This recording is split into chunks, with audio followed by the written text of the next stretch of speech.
What's going on? This is Marcus Martinez, Master Kettlebell Coach for Living.Fit and Kettlebell Kings. And I want to talk about some of the do's and don'ts of kettlebells. And this list can go on and on and on and on and on. But I just have 5 of my top do's and don'ts as to what to do with kettlebells. So we're not going to talk too much about the technique, specific technique about kettlebells, but just more general focused things like the principles of training and things that I would personally want to avoid and mistakes that I've made that will hopefully help you kind of avoid those and get better results much faster than I did. So let's dive in. All right, mistake number 1, don't figure it out on your own. Don't try to do it by yourself. Kettlebells can be very, very useful, but there is a lot of technique, there are a lot of nuances in how you use these tools. So whether you're doing ballistic work or even if you're doing slow work like presses and get-ups, there's a lot of specifics that you want to make sure you're doing properly. So one of my biggest pet peeves is when I see people pick up a weight, and this goes with any tool. I mean, barbell, kettlebell, dumbbell, when they pick up that weight and they just start doing the exercises without any proper training. So make sure that you find a competent coach that will at least get you to a certain level of expertise, so that way you can take that to the next level based on what your goals are and what you want to accomplish. Don't limit yourself to just a couple movements. This is incredible. This tool is so versatile. You can do so much with this thing. And yet I still see people just doing the same 1 or 2 or maybe 3 if it's a crazy variety day, different exercises. But there's so much you can do with it. Now, at the same time, there can be a point where you're doing way too much variety and it becomes gimmicky and way too disorganized, and it's not going to help you achieve the goals you want. So it's finding that perfect level of balance. So don't limit yourself with this tool. A lot of people only do the same exercise because they were told these are the only exercises, these are the best exercises, only do these. As opposed to learning those, learning something else, trying different things, and then saying, okay, I just want to do these few exercises. So don't do something just because that's the only way you know how to do it. Do it because that's what you feel is the best for you and with your goals. So learn multiple movements, learn how to incorporate those movements, master these different movements, and even the different varieties of that same movement. So if you're just doing 2-hand swings, you're losing out on the benefits of doing 1-arm swings, rotational swings, lateral swings. There's so much more you can do. So don't limit yourself. Don't overdo it, because I did that and it doesn't feel good. Specifically, I see people overdoing it on a single movement pattern, and then they'll develop an overuse injury at worst. At best, they're just bored, but they'll overdo it on that specific movement pattern, or they'll rip up their hands because they're just like, I want to keep going, I want to keep going. That's not the way you do this. Focus on small, incremental growth. Focus on progressing. Make sure the movement patterns are getting better. You're getting better. You're feeling more athletic. You're getting stronger. All the things that you want to accomplish with your training program, not just a ton of variety and not just a bunch of boring movements. So don't overdo it. Make sure that you are staying within the limits of what you need to do and not going too far beyond that. Don't be an elitist. I was once that person. That's why I can say this. I used to think like the way I did it was the only way. I had the right way. I had the secret. I knew exactly how to do it. Now I had a way and it worked very well, but as with most things in life, there's more than one way to do said thing. So when you learn multiple ways of doing that thing and you learn how to incorporate it and you see multiple types of people and you train multiple types of people, you realize that there is not just one way to do something. There's a lot of ways to do something. So don't be so narrow. When you're narrow on your focus, or when you're narrow on how you incorporate that thing, if you see everyone as a nail, then of course you're a hammer. Or if you're only a hammer, then everyone's a nail. You know where I'm going with this.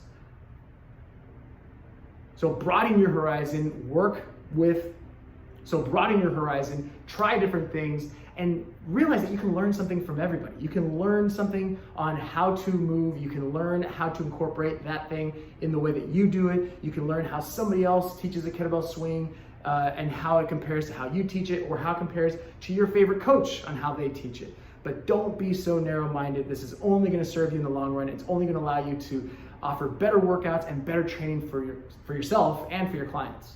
Don't create unbalanced workouts. So when you're doing the same thing, or if you're only working with the same few movement patterns, you tend to neglect other movement patterns. And I see this a lot with kettlebells, where you're not going to see a lot of horizontal pressing or horizontal pushing. You're not going to see a ton of rotational work in traditional kettlebell programs.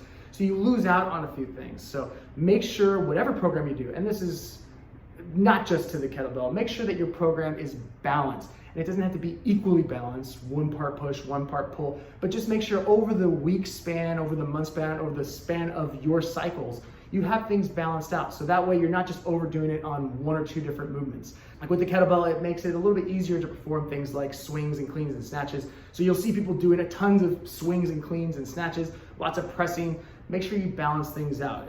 Typically when people start with kettlebells, they start to develop shoulder issues or elbow issues because they keep doing the same movements all the time and not balancing that stuff out, and not balancing out with mobility and stretching and flexibility training. So we want to make sure we're looking at the program as a whole and not just specifically, I want to do this exercise this many times so I can get jacked. Let's think long term. How is this going to make you a better athlete and move better, not just in a year, but in 10 years and 20 years? All right, those are 5 don'ts. Let's do some of the do's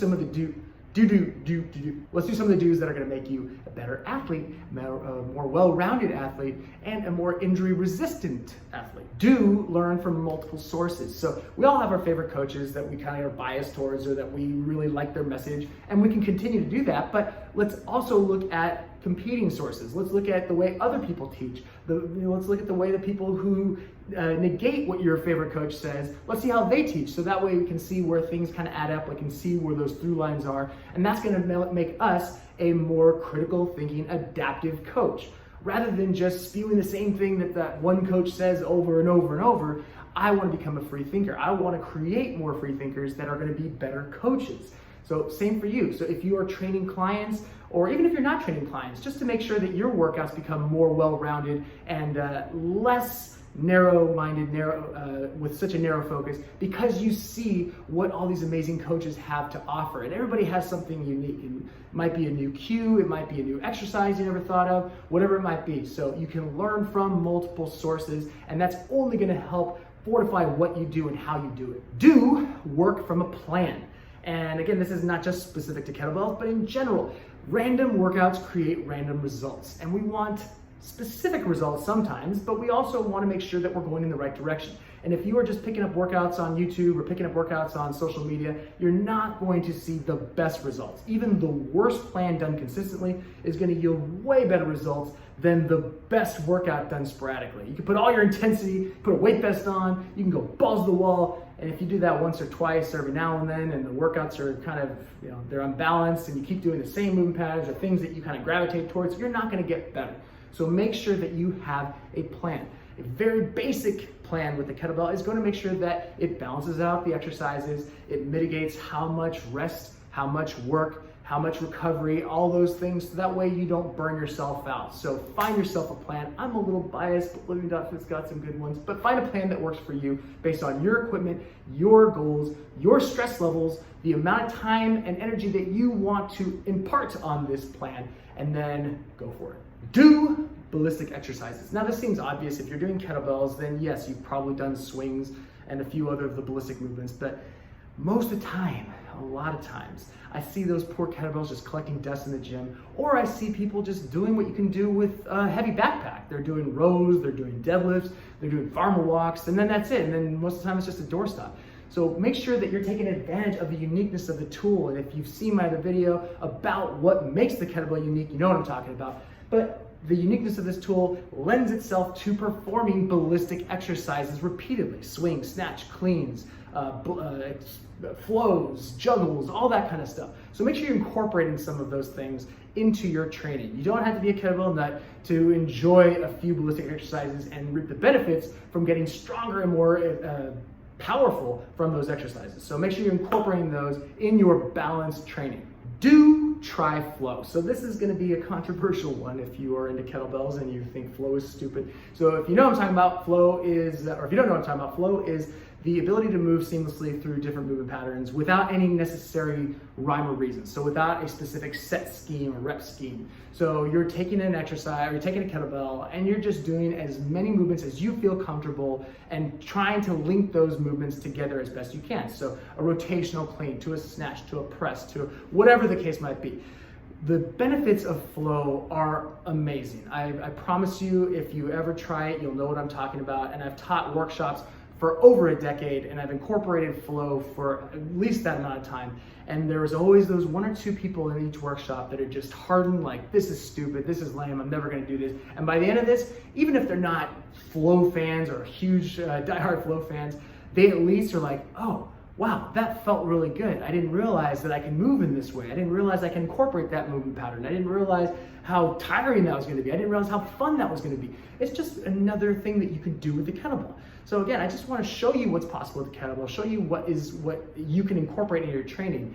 And with flow specifically, you're going to increase your work capacity, your grip strength, your joint structures are going to get stronger because you're putting them through patterns that you typically wouldn't train in a traditional program. So it just kind of gets those nooks and crannies that you wouldn't get doing those traditional planes. So I implore you, if you are at some level of kettlebell mastery, try to incorporate some flow. So the way that you're going to do this is you're going to just set the timer and you're going to pick 5 exercises. You can write them up on the wall and do those 5 exercises in as many different planes or as many different orders as you can. Not worrying about reps, not worrying about sets, just going until that waits or until the time stops. This is going to start to unravel what you normally do with a workout in that you're going to try different things. You will start to incorporate rotational cleans. You'll start to incorporate hand transitions that you might not have done. It just starts to open the mind of what's possible and allow you to get a little bit experimental, get a little bit more flowy, makes it a little bit more of like a movement meditation. It makes it fun. And then if you have an extreme level of mastery and you're not so concerned about reps or sets, then set the timer for 10 minutes and just move. The only wrong answer is pain. The only wrong answer is something doesn't feel right. But outside of that, you're gonna just go as many different movements and link as many different exercises as you can. And it becomes so fun and so powerful. And at the end of that 10 minutes or 15 or 20 or whatever you decide, you're gonna see, oh wow, I'm sweating. I didn't realize how much I did in that amount of time. So from a volume standpoint, you just did a ton of volume. You didn't need to go extremely heavy with the kettlebell, and you are just feeling really good. So give it a try at least once or twice. And I would really ask you to do it for at least a couple weeks, just until you feel a little bit more comfortable with that discomfort of trying different things, because our training needs a certain blend of structure and chaos. It doesn't have to be 50-50. It definitely shouldn't need to be 50-50. It should be mostly structure so you can progress and see where that progression is coming from and map out that progression. But some amount of chaos, some amount of play, some amount of flow is going to be monumental, not only from a physical standpoint, but from a neurological standpoint as well. Do less to get more. So I've given you a lot of different things that are saying, try different things, add more flow, incorporate more exercises, don't be so narrow-minded. But at the end of the day, we always want to fall back on the principle, less is more. How can I get as much benefit from the thing that I'm doing while not exerting myself too far? If I start pushing myself too far, we run the risk of burnout, we run the risk of overuse injuries. Typically, you're not going to get overtrained. That's just kind of not going to happen unless you're working out for hours and hours on end. But if you're limiting yourself to that hour to hour and a half workout, or even 45 minutes, if you're limiting yourself to that, you're not going to overtrain yourself. But again, how can I take away the fluff? How can I take away the things that aren't benefiting me fully and focus in on those things, and then just kind of piece in a few other things. Piece in some flow, piece in some hand-to-hand work with the kettlebells, piece in some juggling, piece in a few of those things. So make sure that you're focusing on the main things, the big rocks in the jar. We've all heard that analogy. You have your jar, you put the big rocks in, then you put the smaller pebbles in, then you put your sand in, because if you do it the other way around, you're not gonna be able to fit your big things. So it's too many people focus on the minors rather than the majors. So make sure you're focusing on those big lifts, those compound exercises, those powerful exercises that are going to yield the best results, and then filter in the rest of the stuff accordingly.